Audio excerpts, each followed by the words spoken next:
керек заттардың тізімін телефоныңа скриншотпен жібердім. Содан қарайсың. Бұрында әйелдер күйеулерін базарға жіберген кезде қағазға тізім жазып беретін еді, қазір ұялы телефонға жіберетін болыпты. Бірақ ештеңе өзгермеген. Сол баяғы қияр, сол баяғы пияз. Сәбіз. Иә. Сосын қантты ұмытпа. Кесіп қайнатамыз бүгін. Жарайды. Ал, қызыл Бентли. Кеттік.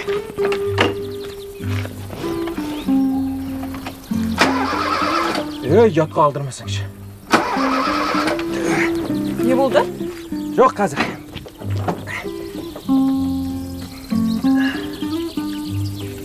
Міне жер ажырақ кетті ғой.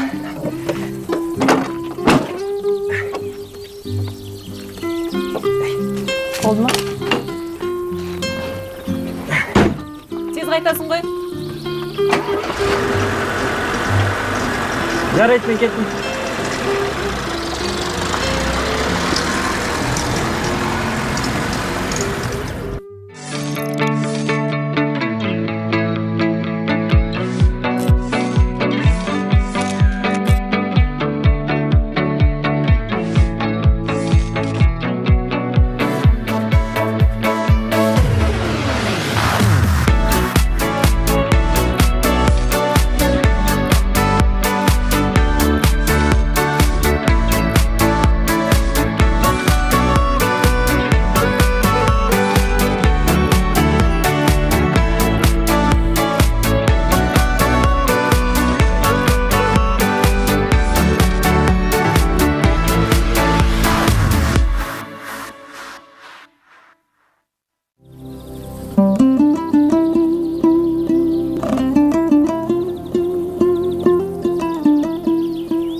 Қант бересің сәті?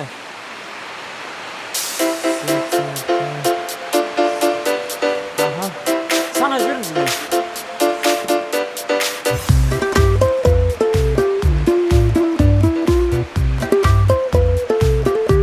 Қанша болмыш? Міне тура бар екен. Рахмет әже.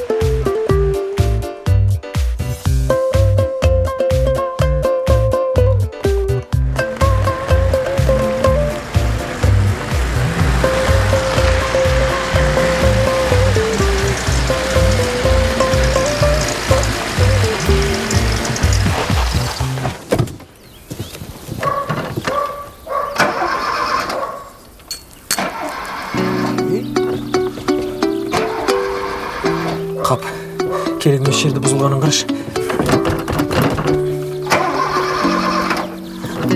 Бұты ал.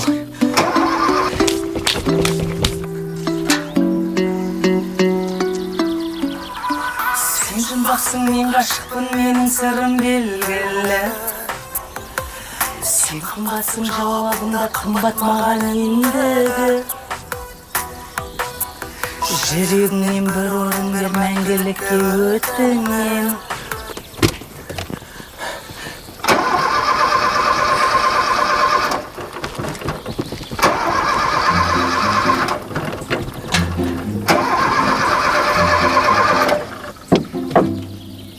Қазір аккумуляторың отырады. Сосын қалып қоясың. Сәлем, қалайсың қалампыр?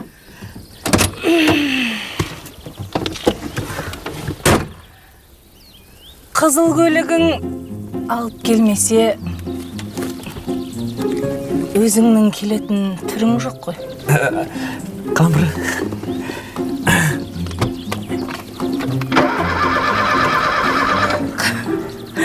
Қалжыңдап тұрым. Көзің шарасынан шығып кетер де ғой. Сенің қалжың мұрын қатты ет. Әлі де жібімепті. Өшір. Шық көліктен. Мен не деп тұрмын? Шық көліктен.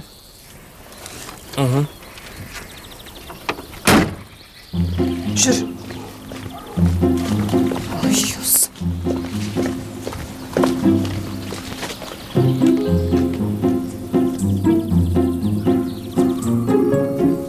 Әй, жау жүрек бір бала. Мынау сенікі ме? Иә? Неге бердің? Айырбастап алдық. Айттым ғой, айырбастап алдық деп. Түф, мына баланы ая қарсы сөйлеуін. Мә ал, мынау егер бұзылып қалса, ертең біз кінәлі болып жүреміз ғой сосын. Ал ана садағыңды. Бұдан кейін екеуің әрқайсың өз ойыншықтармен ойнаңдар. Бар үйге.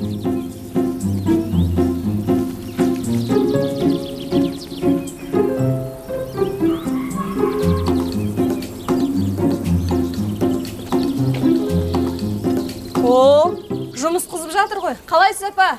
Айда, қалайсың? Сәлеметсіз бе? Амансың ба? Айда екеміз тосап қайнатайық деп жатырмыз. Маған да қайнату керек еді. Қайнат? Саған кім қой деді. Мінеки міне. Жеміс-жидектің бәрі пісіп, аяқтың астында тапталып жатыр. Бірақ біздің үйдегілер тәттіге онша құмар емес. Былтырғы жапқандарымды қарық қылып жегенде жоқ. Апа, осы банкалар жете ме? Ай, көз мөлшермен бәрі жетіп қалар. Апамның көз мөлшері дәл келеді. 100-200 грамм қателесуі мүмкін. Солай емес, папа? Апа, шынымен де осы бір қарағанда қалай білесіз? Әлде ана көзіңіздің ішінде таразы бар ма? Әдейлеп үйренді ғой дейсің ба? Ол кезде таразы болған жоқ. Сондықтан бәрін көз мөлшерменен салатынбыз. Қант көп қоспау керек негізі. Қазіргі балалар бұрынғыдай қантты көп жемейді.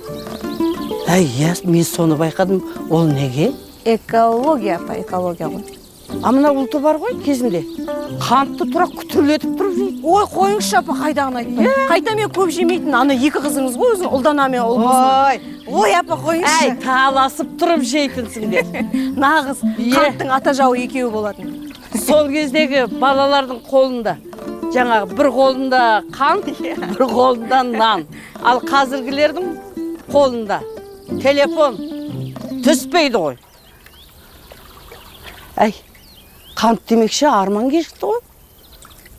Келетін уақыты болып қалды. Арманды қант анау мынау алуға базарға жібергенбіз. Мен жаңа көрдім оны. Анау Қалампырдың есігінің алдында тұрды көлігі. Бірақ алыстан көрдім. Соның көлігі болу керек.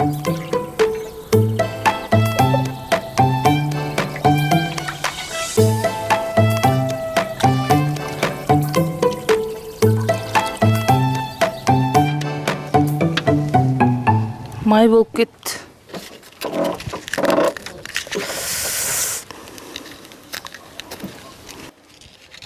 Саған Қалампыр, көлік жөндеуді қайдан білесің?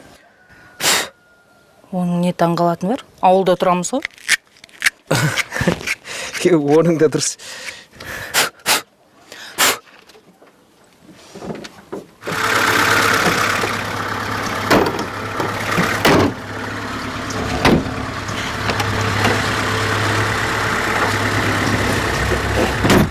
Кел отыр. Отыр. Қорқпа, алып қашпайым. Жарайды.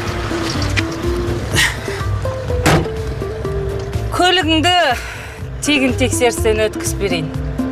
Рахмет, Қалампыр.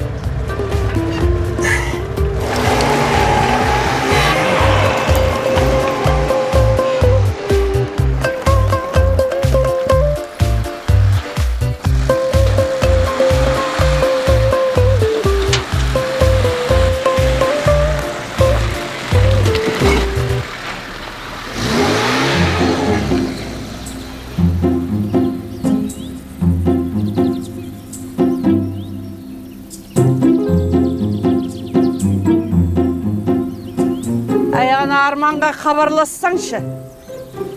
Ерекше қант іздеп таппай жүрген шығар. Келіп қалар қазір.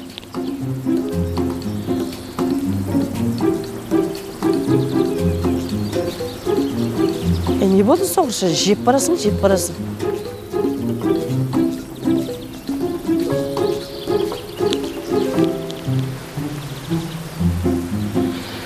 Жаңа Қалампыр дедіңіз ғой? Сыныптасыма өткен жолы келген? Екеуі 6-шы сыныпқа шейін бірге оққан жоқ па, апа? Бірге оққан ана дарынды балалар мектебіне барғанша екеуі бірге болды. Ой, Арманның артынан мен де барамын деп қалмай жылап. Соны әкешесі жібермеді. Әкесі жылқышы. Жылқышының қызы ма?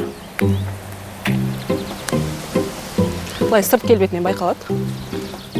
Қазы қарта жеп, қымыз ішіп өскен балалары томардай. Сол ішіндегі қыпша беді жаңа қызы.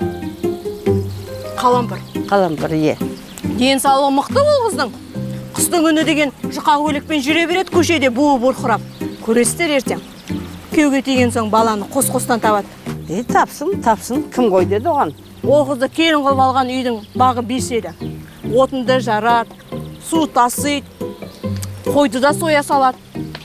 Ертең енесінің қолын ыстық суға салып, отырғызып қояды, көресіздер. Жақсы қыз. Оның әке-шешесі де бір керемет адамдар. Ешкіме шаруасы жоқ қой. О, жаңа киім алғансыз ба, Алту әпке? Жоға баяғы ғой. Апа, Қалампыр жылда ауылдың жыл мұғалім атағын алады. Ашық сабақты жақсы өткізеді өзі. Ана фломастермен плакаттарды бояғанда, ұлым айтып келеді ғой маған, сабақ береді. Білем. Қалампырда мастер-класс алу керек болды ғой. Ой, апа, ана Мұқаштың тамағын дайындауды ұмытып кетіппін. Бағандан бері әңгімені айтып отырмын. Бірдеңеге алаңдап отырып, мен кеттім еге. Болдық. Бәрін жеп кеттіңіз. Әңгіме бұзауымыз еді, бұзау таяқ жегізеді дегеннен. Әңгімені мына жұмысты бітіргеннен кейін айту керек. Әңгіме айтудың да өзіндік формуласы болады екен ғой, апа? Құлыным, әр нәрсенің өзінің формуласы болады.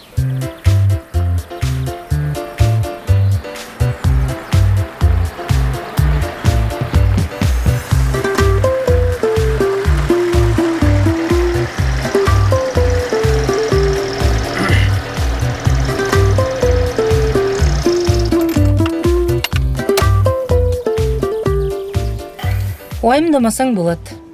Көлігің зулап тұр. Рахмет, Қалампыр. Арман, телефоныңнан бір ән жазып алсам бола ма? Қандай ән? Жүрегіңнен бір орын бер бос болса деген. Ғаламторда толып тұр ғой. Кейін жүктеп алсаң болады. Бір әніңді қимай тұрсың ба? Жарайды. Қалампыр. Сен телефоныңнан бір ән жазып алғым келген. Сенен бір естелік болсын деп.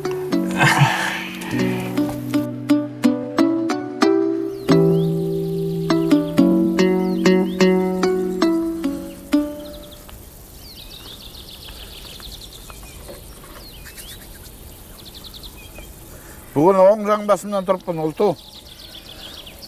Түскөден 3 рейс, түстенген 3 рейс көлігімді толтырып бірақ апарып келдім. Ой, бәрекелді. Сен біздің үйдің мал табарсың ғой, Мұқаш. Ой, мал табар деген ол, ескі ат қой ол. Бір заманауи атасаңшы бір дұрыстап. Жарайды, біздің үйдің қаржыгері, демеушісі, самұрық қазынасы. Керек. Шайын қандай.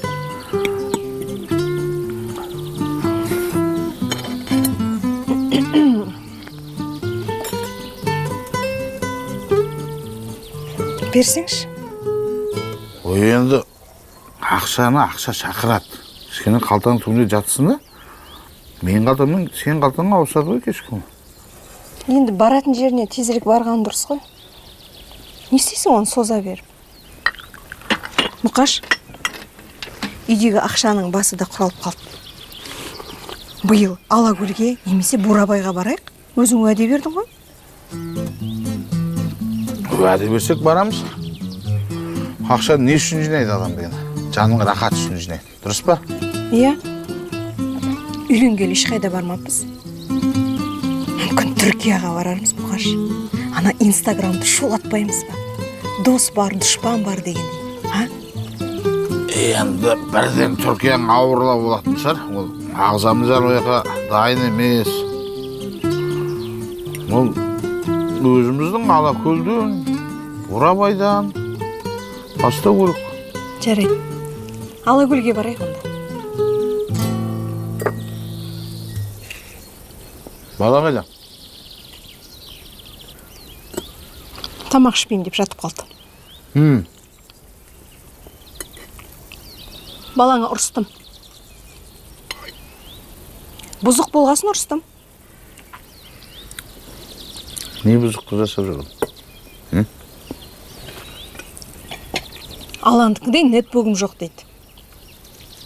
Сосын мен айттым, кішкене шыдай тұр. Жұртпен бәсекелес болып қайтесің. Уақытысы келгенде алып береді әкең дедім. Өзіңді бәсекелесіп отырған жоқсың ба? Түркияға барамын, Инстаграмға шулатам суреттерді салам деп. Балаға қаттырақ кетіп жатыр ма? Кішкене еркелет, жұмсарт, жылы сөздеріңді айт. Өте еркелік бітсе, сәл қаталырақ болып жинақыла. Соңғы кезде байқаймын, ұлты сен балаға көп ұрсып жүрсің. Болмайды олай. Енді солай өседі ғой бала деген. Нетбук керек емес, одан да кітап оқы дедім. Қай жер дұрыс емес? Сенің сылтауың таусылмайды. Шақыршы баланы, өзім сөйлесейін. Ұлту, баланы шақыршы деймін, өзім сөйлесем мен. Не болып жатыр араларыңда? Мен қайдан білем? Таңертең келем, кешке кетем.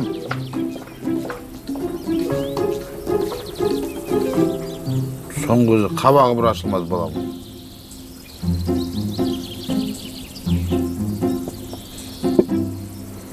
Түркияға барғысы келеді. Баланың ойыншығының ақшасын қимайды.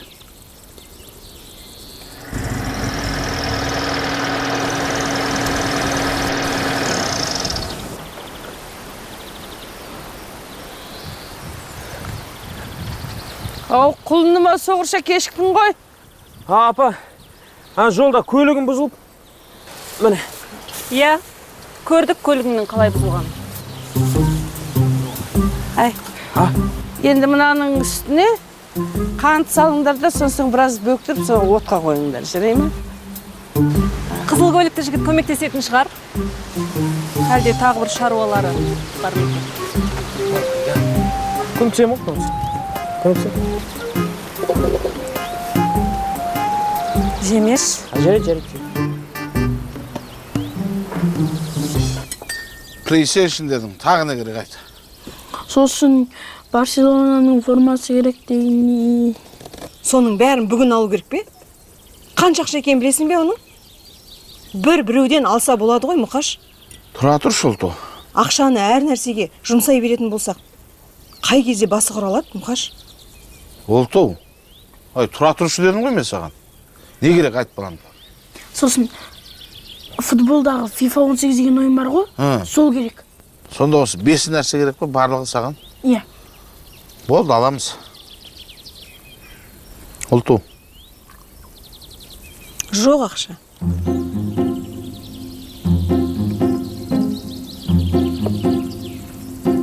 Шетінен жұмсай беретін болсақ, мынау Алакөл түгіл Қапшағайға да бара алмайтын шығармыз. Енді бір жағынан шешеңді дұрыс айтады балам. Ақшаны қазір үнемдеп жұмсамаса, су сияқ кете береді ғой. Сонда мына жаңағы PlayStation-ның неше тұрады өзі? PlayStation бағасы әртүрлі, бірақ ең қымбаты жақсы. Енді қымбаты жақсы екен мен де білемін. Енді өте қымбатына жақындамай-ақ қояйық енді. Сонда PlayStation алмайтын болдық па не? Жоқ, аламыз. Жаңа айтқандарың бәрін аламыз. Бұл жағын уайымдама. Бұдан кейін ақшаны өзің жина. Міне кілтің. Ақыры менің сөзім жүрмейді екен, министр болмай-ақ қойды.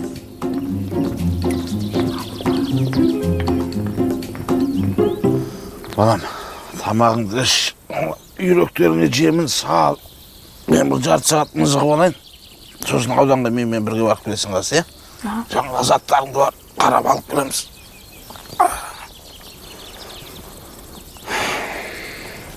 Түү жаным. Бәсе, базарға бара жатқанда неге сонша иіссу себе қалды деп едім. Қалампырмен жолығуға шыққан екенсің ғой, иә? Қалай түсінбейсің? Тыңдашы.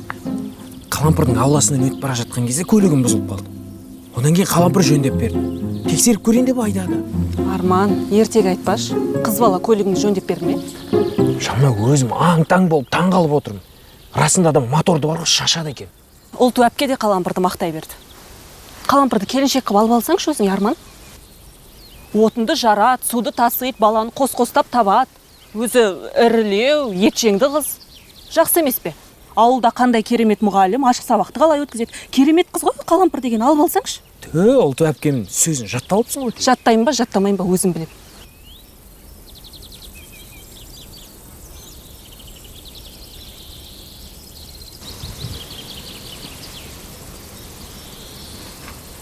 Жаным, қызған шағым сол. Енді қалампыр екеуміздің балалық махаббатымызға қарап қызғанып отырғаныңа мен де ризамын. Расында да шын сүйеді екенсің ғой мен. Бүгін ерекше күн. Нағыз тосап қайнататын күн. Тосап та қайнады, енді өзің де қайнадың. Кетші бар. Сөйлескім келмейді сенің. Айда білесің бе? Сенің ауылға келгелі бұлай сөздік қорың өзгеріп бара жатыр. Қалай? Енді бұрында кетші бар деп айтпайтын едің ғой. Ондай сөзін мүлде білмейтін сен. Ал қазір қазақшаң күшейіп келе жатқан сияқты. Енді қазақшам күшейсе жақсы емес пе? Әрине жақсы. Бірақ енді жай қазақша емес қой. Бұлай шырайлы, қою қазақша. Арман, сенің де қазақшаң күшті болып бара жатыр. Қою, шырайлы деп бұрын айтпайтынсың. Енді қалампыр енді бала кездегі досым. Өзден бұлай ақ көңіл, ақын жанды, қиялдан мен басқаша ойлаған ғой. Білесің ғой енді ақын жанды адамдар кішкене сезімге ерекше жан болатын. Білмеймін. Кейін кезде сол қалампыр жайлы әңгіме айтыла бастаса, өзімді біртүрлі сезінетін болып тұр. Енді Ұлту әпкем қалампырды мақтаса көрші болғаннан кейін, сөздің реті келгеннен кейін мақтайды да, сенің ренжітейін деп ойламайды олар. Енді қалампырдың көшесінен өтпей қойшы. Көлігің тағы да сол жерде бұзылып қалып жүрсе. Жарайды. Қалампырдың үйіне жақындай бергенде 100 метр жетпей бұрылып кетіп қалар. Иә. Керек десең, менің бала кездегі достарым, менің айдым көңіл күйін бұзбасын деп телефон номерімді өшіріп тастадым. Арман, шыныңды айтшы, дене бітімім қалай? 90-60-90. Сонда не тым арықпын ба? Енді бұрында өзің сондай болған қалайтын едің ғой? Жоқ, ондай қазір маған ұнамайды. Енді? Бұлай ірілеу, етжеңді, қарулы болған дұрыс, қалампыр сияқты. Енді су тасып, отын жарып дегендей, ірілеу болған жақсы ғой? Иә, расында да ауыл адамды өзгертеді екен. Сен жалпы тек қана сөзді қорың емес, сұлулық стандартыңды өзгертті ғой, иә? Арман, қалай енді? Күшті, кішкене толыпсың, 2 килограммда қостың ау дейін. Иә, қостым. Жақсы емес пе? Ірілеу болған. Енді денсаулығы мықты деген сөз. Кішкене шаруаға екенді жақсы ғой сондай болған. Жақсы.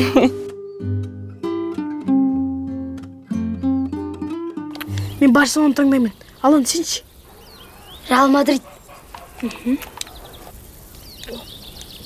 Әке, қазір Эл Классико болайын деп тұр. Дұрыс. Ал, деп, Кеттік контратакаға. Серджи Роберто. Континоға. Месси. Ашылсаңшы. Гол! Барса чемпион. сен мықты ойнайсың ғой? Жастарға бармайсың ба? Жастарға жібермейді, рұқсат. Әйтпесе барушым, бәрін жеңісім. Деп, Сен барлық ойыншыларды білесің бе?